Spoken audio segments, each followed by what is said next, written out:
안녕하세요. 사연왔어요 톡톡입니다. 구독과 좋아요, 알림 설정 꼭 부탁드립니다. 그럼 오늘의 이야기 시작해 보겠습니다.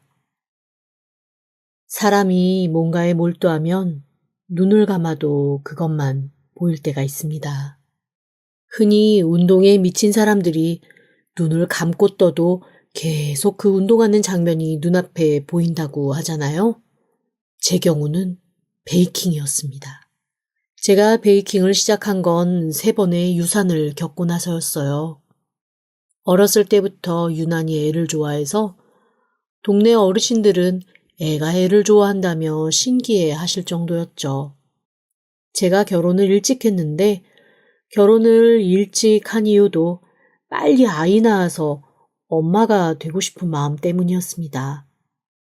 당시 남편은 저랑 비슷한 나이 또래였기 때문에 최대한 천천히 아이를 갖기를 원했지만 저는 무조건 결혼하자마자 아이가 갖고 싶다고 남편을 졸랐어요. 하지만 어떤 이유에서인지 아기 천사는 저한테 찾아오는 걸 많이 망설이는 듯 했습니다.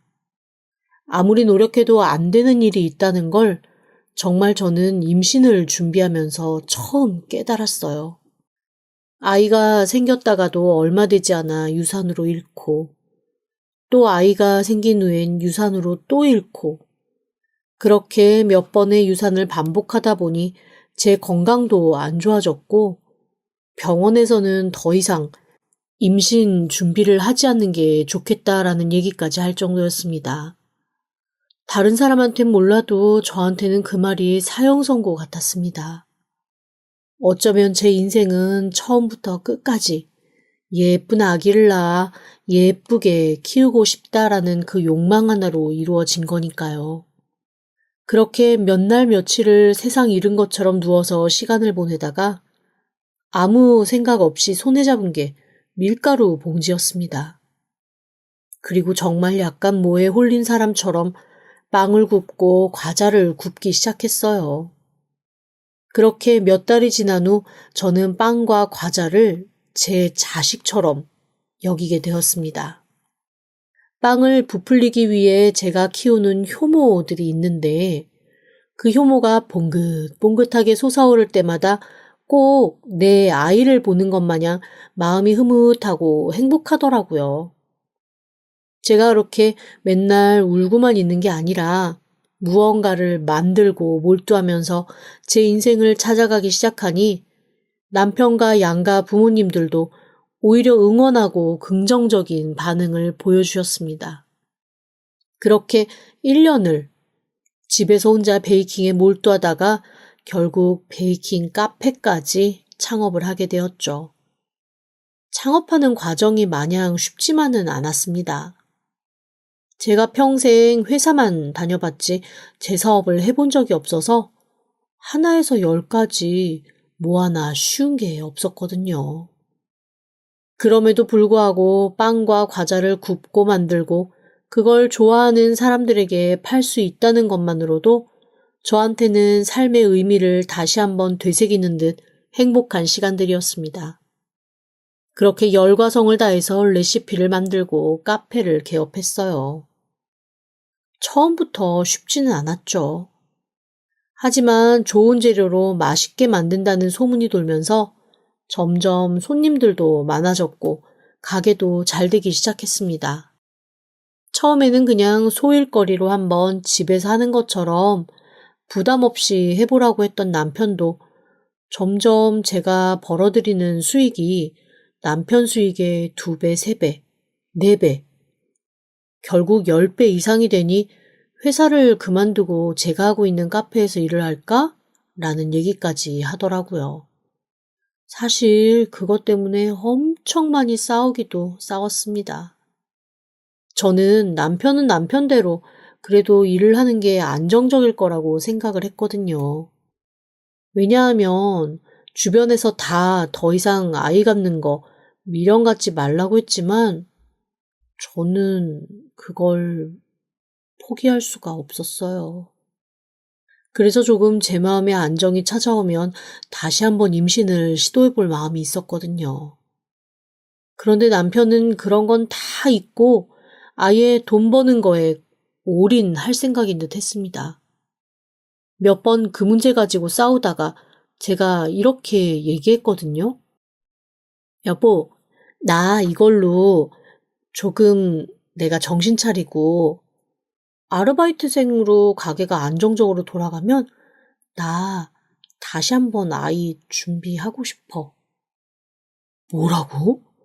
너 아직도 거기에 대해서 미련을 못 버린 거야? 미련을 못 버렸다니 그게 무슨 얘기야? 그러자 남편이 한숨을 푹 쉬면서 이렇게 얘기했습니다. 나는, 미안한 말이지만 아이 가지고 싶은 생각이 조금도 없어. 그게 무슨 소리야? 아이를 가지고 싶은 생각이 없다니? 그 다음에 남편이 한 얘기는 정말로 충격적인 것이었습니다. 제가 그렇게 임신에 목매고 아이를 갖고 싶어 할 그때 그 사람은 이른 나이에 아빠 되는 게 너무 싫어서 저 몰래 수술을 했다는 거예요. 제가 세 번째 유산을 한 후에 바로 병원 가서 수술을 했다고 했습니다. 그 말을 듣고 저는 처음에 너무나 충격적이고 어이가 없어서 남편에게 무슨 말을 해야 할지 몰라 그냥 멍하게 바라보고만 있었습니다. 그러자 그 사람이 변명하듯 우물거리면서 이렇게 말하더라고요. 아니, 병원에서도 앞으로 임신은 안 하는 게 좋겠다고 하고, 나도 더 이상 아이 노력하고 싶지 않고, 그래서 그냥 수술했어. 의논하지 않은 건 미안해. 근데 나는 당신이 다시 아이를 낳고 싶어 할 줄은 몰랐어. 있잖아. 우리 그냥 여기서 돈 벌어서 둘이서 행복하게 살자. 어? 사실 우리 나이에 이렇게 큰 돈 벌기 쉽지 않잖아. 우리한텐 아이 말고 돈이 오는 게 아닐까? 사람이 각자 자기 복이 다르다잖아.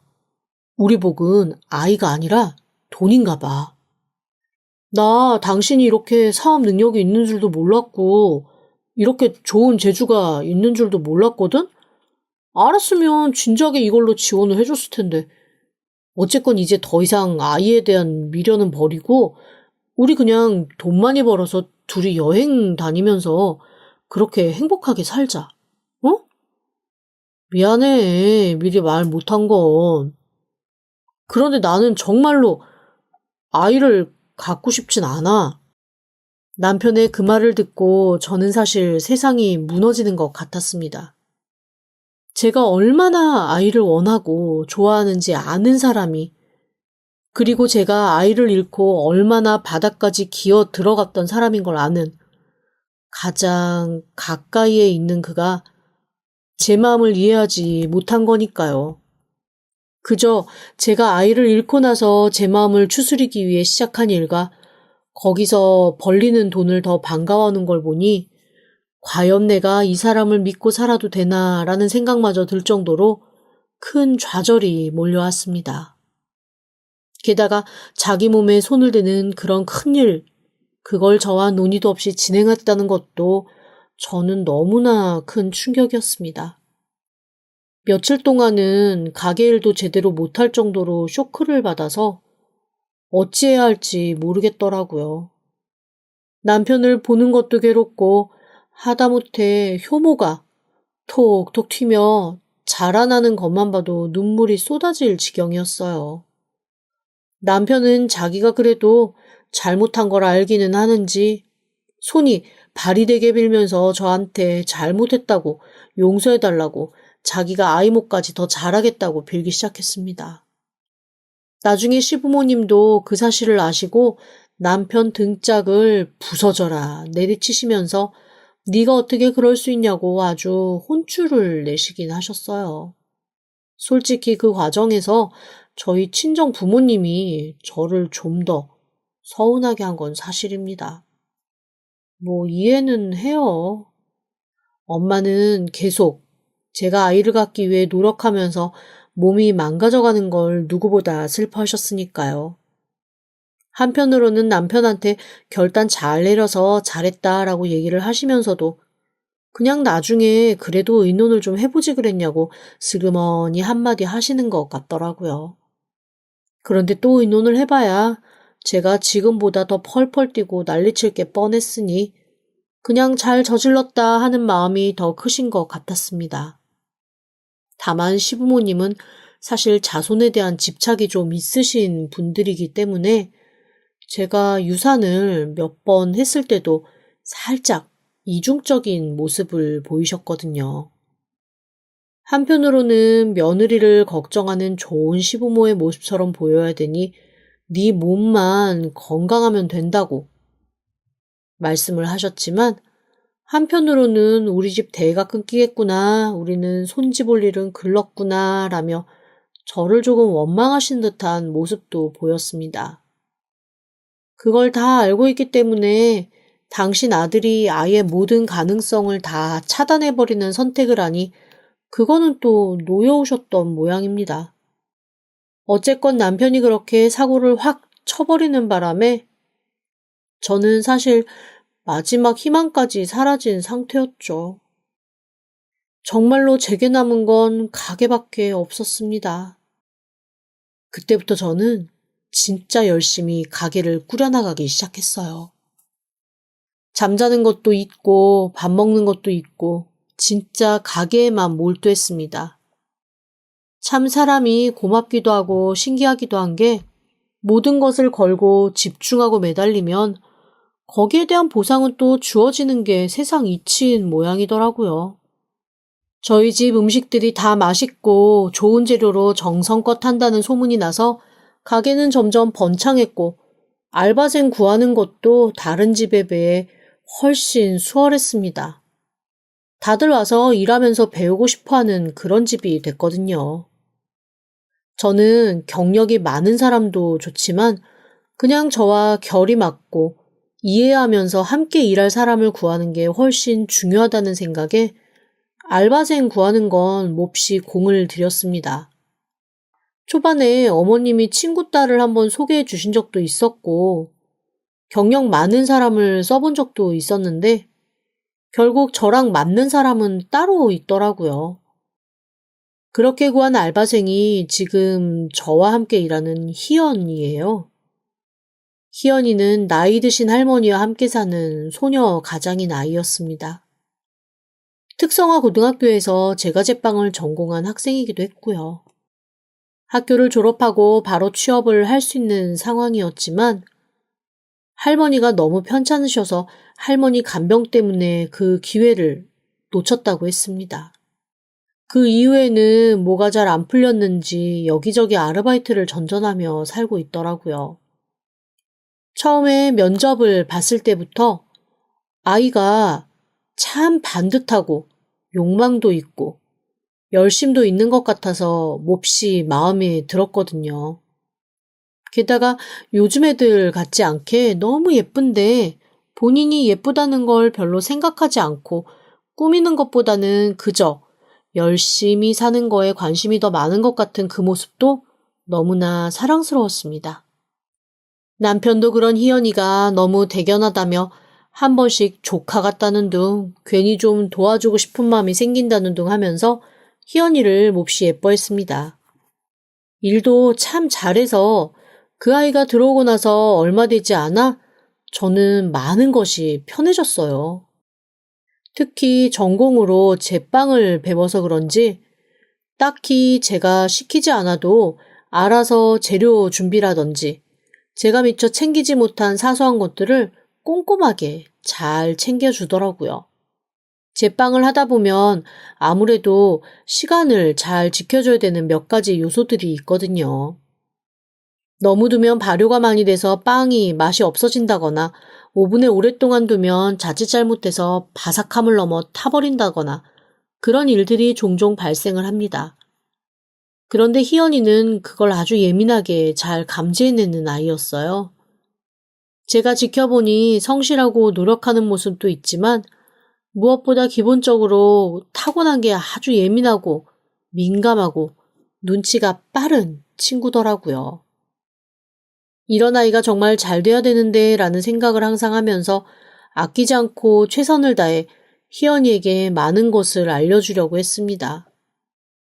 가게는 점점 잘 돼서 그 친구 외에도 아르바이트생은 꽤 여러 명 들락거렸어요.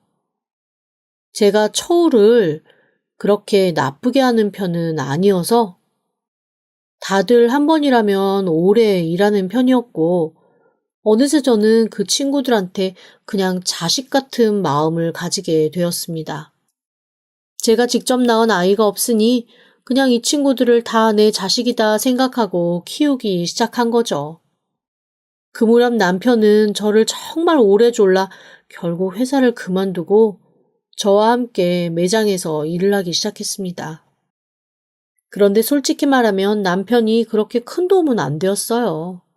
평생 회사에서 일하던 사람이 사실 제빵을 얼마나 알겠어요. 기껏해야 재료 들어오는 날 재료 정리 정도 해주고 청소 좀 도와주는 것이 남편이 하는 일의 전부였습니다. 그런데 그런 건 사실 아르바이트생이 해도 되는 일인데 굳이 자기가 나와서 그걸 하겠다고 하니 사실 저는 좀 불편하기도 했어요. 어느샌가 남편도 제가 불편해하는 걸 느꼈는지 점점 매장을 안 나오고 나름대로 자기도 자기 사업 한번 해보겠다고 밖으로 나돌아다니더라고요. 어차피 가게 경제권은 제가 대부분 쥐고 있었기 때문에 돈으로 크게 사고치진 않을 거다라는 생각은 하고 있었죠. 그러던 어느 날입니다. 남편이 온 얼굴에 가득 환한 웃음을 지으며 저에게 와서 이렇게 얘기하는 거예요. 우리 가맹점 사업 한번 해보자. 가맹점? 무슨 가맹점? 아니, 안 그래도 여러 군데서 가맹점 하고 싶다고, 우리 브랜드로 가게 운영하고 싶다고 연락이 오더라고. 이참에 아예 가맹점 사업으로 돈을 좀 벌어보자는 거지. 무슨 가맹점을 해. 가맹점이 얼마나 할 게 많은데. 그거는 내가 다 알아서 한다니까. 일단 당신은 가맹점 하는 사람들한테 레시피만 정리해서 넘겨주면 돼. 그리고 우리가 재료를 다 제공을 하는 거지. 그 재료에서 남기는 돈이 꽤 될 거라니까? 그때 순간 이런 생각이 들었습니다. 이 사람이 결국 그냥 나를 내세워서 뭔가 사장님 소리가 듣고 싶은데 이거는 아닌 것 같다라는 생각이요. 제 주변에 같이 사업하면서 알게 된 선배 언니들이 저한테 항상 얘기했던 게 있습니다. 보통 여자가 사업을 잘해서 성공을 하면 대부분의 많은 남자들이 아내가 닦아놓은 그걸 기반으로 해서 자기가 뭔가 더 크게 벌리는 사업을 구상을 한다는 거예요. 그런데 그 순간 이미 사업은 망조가 된다고 했습니다. 결국 이도저도 안 된다는 거죠. 저 선배 언니가 했던 그 한마디가 진짜 기억에 오래 남거든요. 일단 잘 하던 거 말고 다른 거를 하기 시작하는 순간 땀만 먹게 되어 있어. 그게 내가 다른 마음을 먹으려고 해서 그렇게 되는 게 아니고 사람이 어쩔 수 없다니까. 진짜 그건 사람이라서 어쩔 수 없는 거야.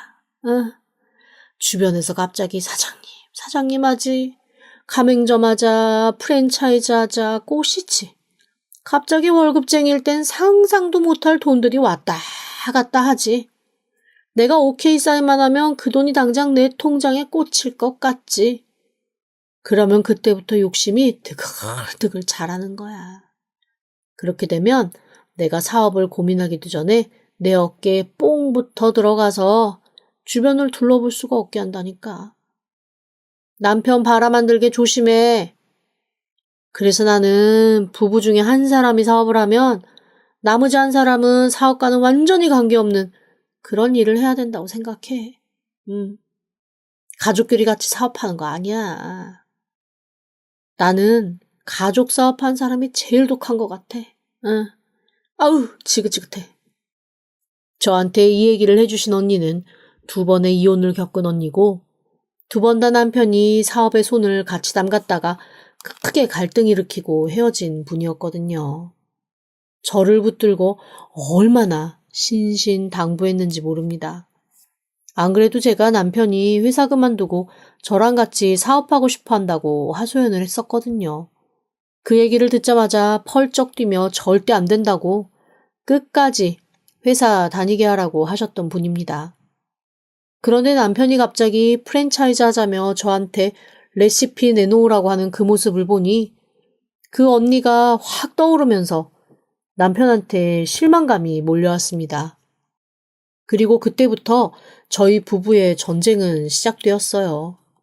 남편은 저한테 왜 자기를 못 믿냐고, 그런 놈들이랑 자기가 왜 똑같을 거라고 생각하냐고 서운해서 죽겠다는 입장이고, 저는 모두가 그렇다고 하면 그건 분명히 이유가 있는 거다라는 입장이었습니다. 그렇게 저희가 싸우면서 전쟁을 이어가는 동안 정말 희연이 아니었으면 가게도 망했을 거예요. 제가 남편이랑 그렇게 싸우면서 가게의 정신이나 제대로 쓸 수 있었겠어요? 하지만 제가 어느 정도 밑준비만 하면 희연이가 알아서 과자도 잘 굽고 빵도 잘 만들고 손님 응대도 잘하고 다른 아르바이트생도 교육 잘 시켜서 가게는 문제없이 돌아가기 시작했습니다. 정말 이 친구 아니면 큰일 나겠다 싶은 나날이었죠.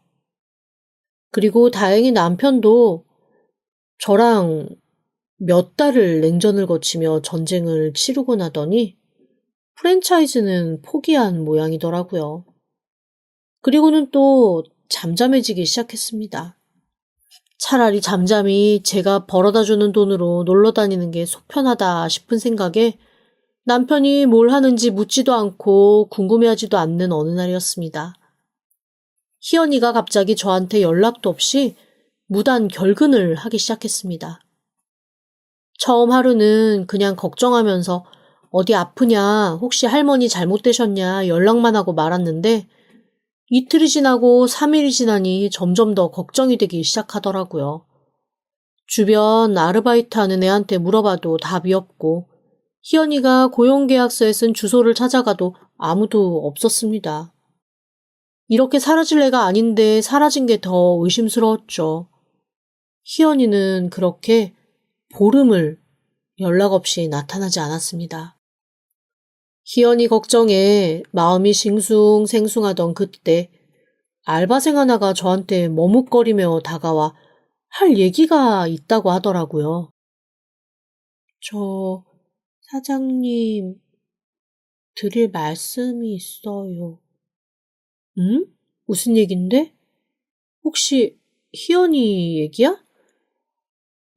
희연이 얘기랑도 관련은 있을 것 같은데 사실 확실하게 희연이랑 관련이 있는지는 잘 모르겠어요. 무슨 일인데? 저기 사장님 남편분이요. 응? 우리 남편이 왜? 이 옆 동네 카페 혹시 개업하세요? 순간 너무 어이가 없어서 제가 어떤 대답을 해야 될지 모르겠더라고요. 내 남편이 무슨 카페를 개업을 해? 그것도 옆 동네? 아니, 저 주말에 친구들 만나느라고 옆 동네 갔는데 사장님이 가게 인테리어를 하고 계시는 거예요. 근데 그 옆에 희연이가 서 있더라고요. 희연이 표정이 별로 좋지는 않았는데 어쨌건 사장님이 막 뭐라고 하니까 희연이가 또 막 뭐라고 하고 제가 멀리서 봐서 확실하게 못 봤는데 둘이 좀 싸우는 것 같기도 하고 근데 분명히 그 가게는 사장님이 여시는 것 같았거든요? 그 얘기를 듣고 순간 등골이 오싹했습니다. 뭔지는 모르지만 어쨌거나 좋은 일은 아닌 것 같았거든요. 그래서 그 알바생에게 그 가게 위치를 물어본 다음 바로 달려갔습니다. 그리고 그 자리에서 저는 다리에 힘이 풀려 털썩 주저앉고 말았어요. 정말로 제 남편이 카페 안에서 손님들하고 얘기 중이더라고요.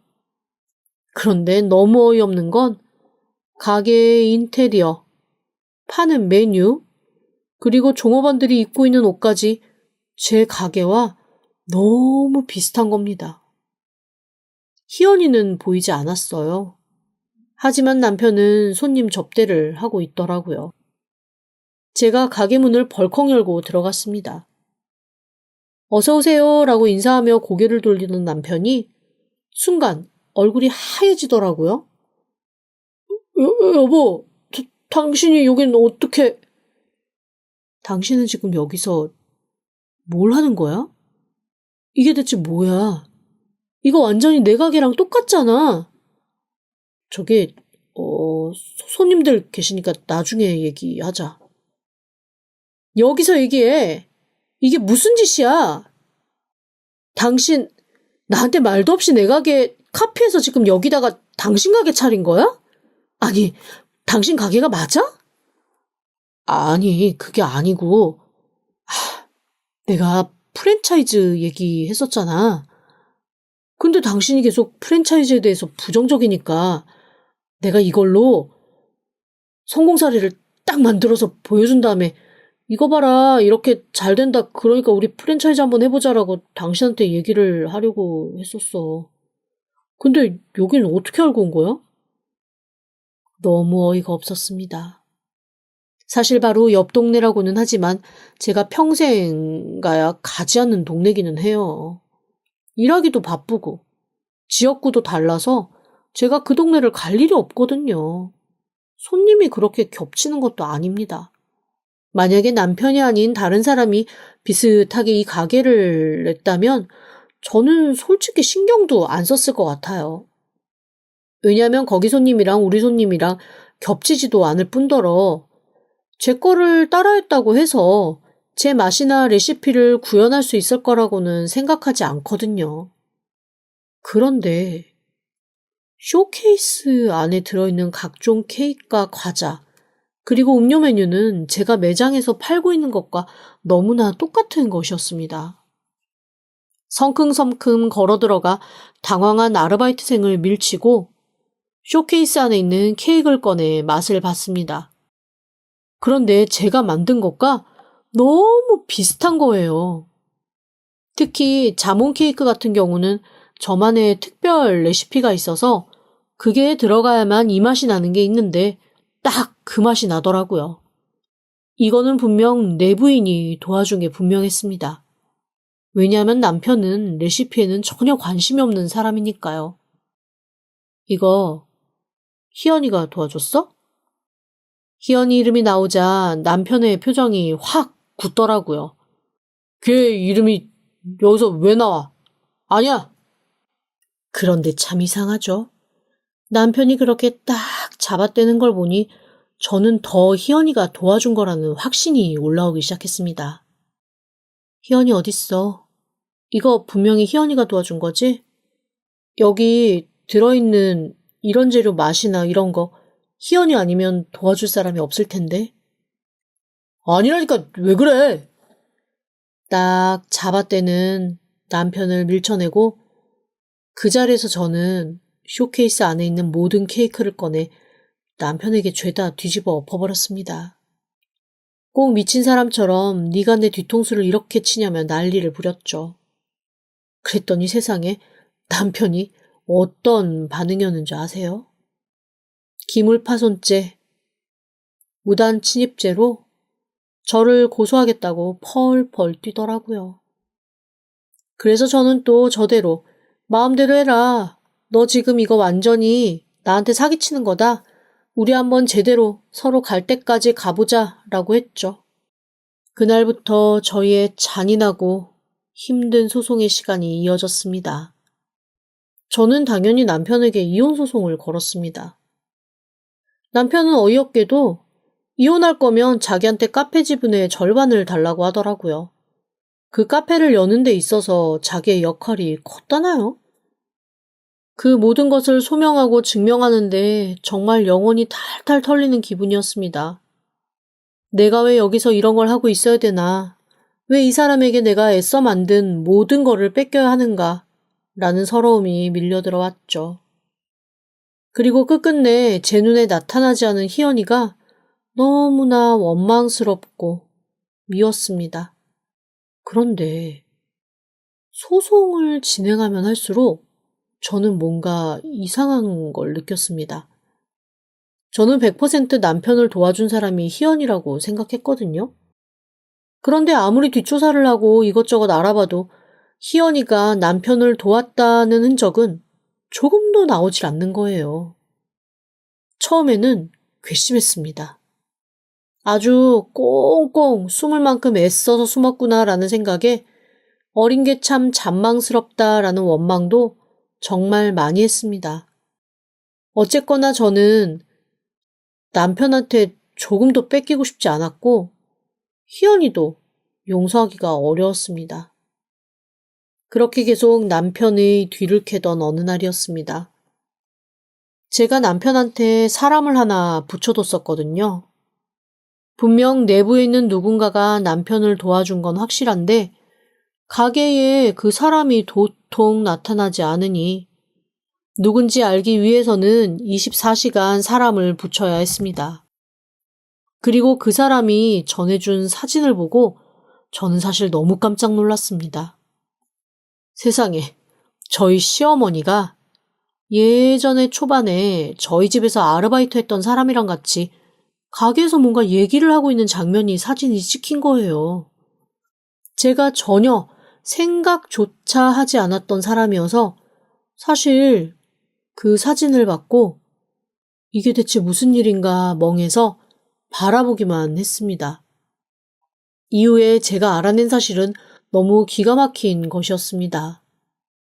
알고 보니 시댁에서도 이 모든 사실을 알고 있더라고요. 겉으로는 저한테 미안하다, 내 아들놈이 죽일 놈이다 라고 하셨지만 그거 다 페이크였더라고요. 남편이 가게 차릴 돈을 대준 것도 시어머니였고 아예 처음부터 그 가게를 차려줄 마음으로 저희 집에 아르바이트생을 하나 스파이처럼 넣었던 거였습니다. 저 그 사람 기억나거든요. 어머님이 친구 딸이라고 소개를 해주셔서 고용은 했는데 일도 너무 못하고 쓸데없이 물어보는 것만 많아서 한 3달 정도 일한 후에 제가 그만두게 했던 사람입니다. 그때는 군말 없이 그만두길래 그냥 그런가 보다 했는데 알고 보니 그 3달 동안 저희 집 레시피 훔칠 만큼 훔치고 그걸 가지고 혼자 연습을 했던 모양이더라고요. 그렇게 하나하나 차곡차곡 증거를 모아갈 때쯤이었습니다. 어느 날 몹시 지친 마음으로 퇴근 준비를 하고 가게에 셔터를 내리려고 하는데 삐걱 문이 열리면서 누군가가 들어오더라고요. 처음엔 손님인 줄 알고 오늘 장사가 끝났다는 얘기와 함께 돌아섰는데 그곳에 피골이 상접할 정도로 빼짝 마른 희연이가 서 있었습니다. 제가 너무 놀라서 멍하게 서 있자 희연이가 그 자리에서 눈물을 뚝뚝 흘리며 저한테 이런 얘기를 털어놓더라고요. 희연이는 저한테 잘못했다고 빌기 시작했습니다. 그래서 제가 무슨 얘기냐, 네가 대체 뭘 잘못했다는 거냐라고 물었죠. 희연이가 해준 말은 참 기막힌 것이었습니다. 가게에서 일을 하고 마감을 하고 있던 어느 날 제가 자리를 비운 날이었나 봐요. 남편이 가게로 찾아와서 희연이에게 저녁 사줄 테니까 저녁 먹고 가라고 했다는 거예요. 희연이는 평소 워낙 자기를 귀여워해 주기도 하고 제 남편이니까 의심 없이 따라간 거죠. 그리고 그날 제 남편은 희연이에게 자기가 가게를 하나 낼 건데 거기 와서 일해볼 생각이 없냐는 얘기를 한 겁니다. 그래서 희연이가 그거는 저를 배신하는 일이기 때문에 안 된다. 그리고 가게 하시는 거 사모님은 아시냐라고 물었더니 남편이 저를 깜짝 놀라게 해줄 서프라이즈라고 했다는 거예요. 뭔가 이상했지만 일단 거절을 하고 돌아오는데 그 다음에 남편이 희연이를 협박한 겁니다. 본인은 그런 적이 없는데 자기가 마지막 마감한 날마다 돈이 비고 그걸로 이미 경찰에 의뢰를 했다며 이거 책임지지 않으면 경찰서에 제대로 알려서 가만두지 않겠다고 했다나요? 어린데다가 누구한테 물어볼 사람도 없고, 그리고 평소에 정말 아빠처럼 믿었던 사람이 갑자기 그렇게 나오니까 희연이가 몹시 당황했던 모양이에요. 근데 마침 그때 제가 뭔가 어렵고 힘든 일이 있어서 몹시 날카롭고 까칠할 때였거든요. 저한테 말도 못하고 앓고 있는데 남편이 그랬답니다. 네가 했건 안 했건 간에 지금 이 자료는 너를 도둑으로 만들 수밖에 없는 자료들이다. 그런데 자기를 좀 도와주면 이 자료도 없애주고 집도 이사 갈 수 있게 돈을 보태주겠다라고 했다는군요. 그즈음 희연이네 할머니가 정말 많이 편찮으셔서 저도 가불 개념으로 병원비를 좀 보태주고 도와주고 있던 차였거든요. 그런 아이한테 1천만 원이 훌쩍 넘는 돈이 사라졌다고 횡령죄로 경찰에 고발하겠다며 이 빌어먹을 인간이 협박을 한 겁니다. 그리고 아이한테 돈을 빌미로 레시피를 빼내오게 한 거죠. 그렇게 가게를 울며 겨자 먹기로 따라갔더니 거기에 예전에 알바를 했던 그 사람이 있더라네요. 희연이한테 도저히 해도 맛이 안 난다며 비법을 알려달라고 했고, 희연이는 어쩔 수 없이 자기가 알고 있던 비밀 몇 개만 알려줬다고 했습니다. 하지만 거기서 일하는 건 끝까지 거절했다며 그래도 레시피 알려줘서 미안하다고 저를 붙들고 펑펑 울더라고요. 솔직히 처음에 얘기를 들으면서는 희연이도 조금 원망스러웠지만 사실 희연이 잘못이 아니지 않습니까? 그 연놈들 잘못인 거죠. 그래서 제가 희연이한테 괜찮다고 신경 쓰지 말라고 얘기를 했지만 희연이는 진정하지 못하더라고요. 저한텐 너무 미안해서 도저히 앞에 나타날 수가 없었다고 했습니다. 그런데 얼마 전에 할머니가 돌아가시면서 희연이한테 은혜 입은 사람 눈에 피눈물 나게 하면 안 된다고 네가 뭘 잘못했던지 간에 가서 싹싹 빌고 벌 받을 건 받고 용서받을 건 받으라고 하셨다는 거예요. 제가 그 얘기를 듣고 너무 놀라서 아니 할머니가 돌아가셨는데 왜 연락도 안 했냐고 하니까 희연이가 글쎄 이러더라고요. 사장님은 지금 제가 할머니 돌아가신 거 연락 안 한 거 그게 걱정이세요? 사장님은 대체 사람이 왜 그래요? 그러면서 저를 붙들고 엉엉 우는데 그냥 마음이 너무 쓰렸습니다.